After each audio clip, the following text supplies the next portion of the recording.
Now we are going to cover few more keywords and statements which may control the execution of a loop.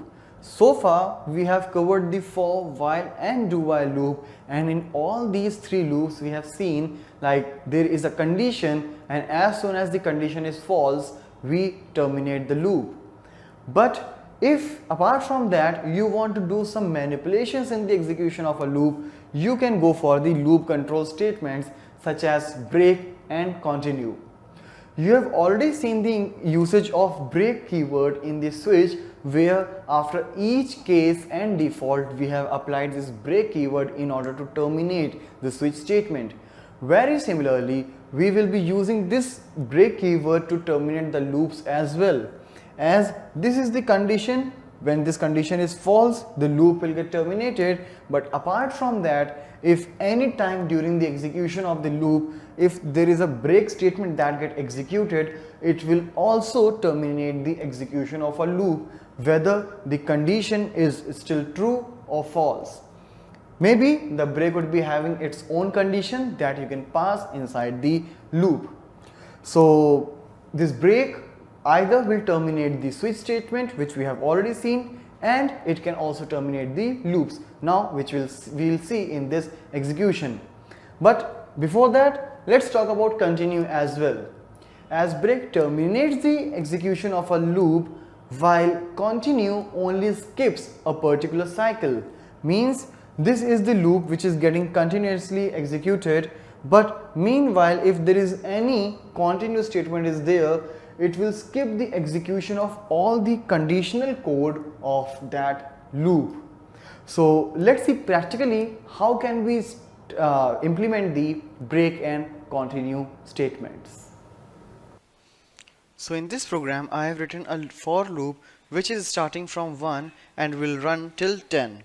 So if I'll execute this particular loop, obviously I'll get the numbers printed from 1 to 10. So let's check it out first. So here in the browser I'll open this particular file and you can see, alright, 1 to 10. Let me do the line break as well along with that. So br along with this. Alright, let's refresh. Alright, so this is my desired output. But if I will introduce any loop control statement in that, so obviously the output will be differ. So let's execute that, and here I'll pass a condition like if I is equal to 5, then I'll say break. Alright, so here as I discussed what this break statement will do, it will terminate the loop.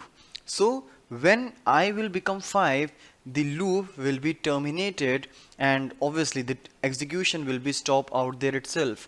So if I'll execute, you see, even though I have written the loop from 1 to 10, but since I have introduced the break statement when I was equal to 5, this particular output is looking like this. Means it will just running for 4 times, 1, 2, 3 and 4.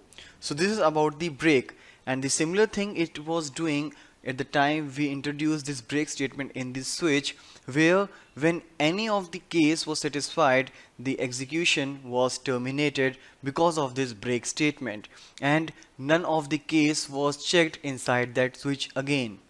But if apart from this break I'll introduce a continue statement, so what this will do, it will just skip the cycle. Means I am running this loop from 1 to 10. So if I'll say I is equal to 5, then continue, so that means this loop means this particular statement will be skipped when I was equal to 5. So this is how the output will look like.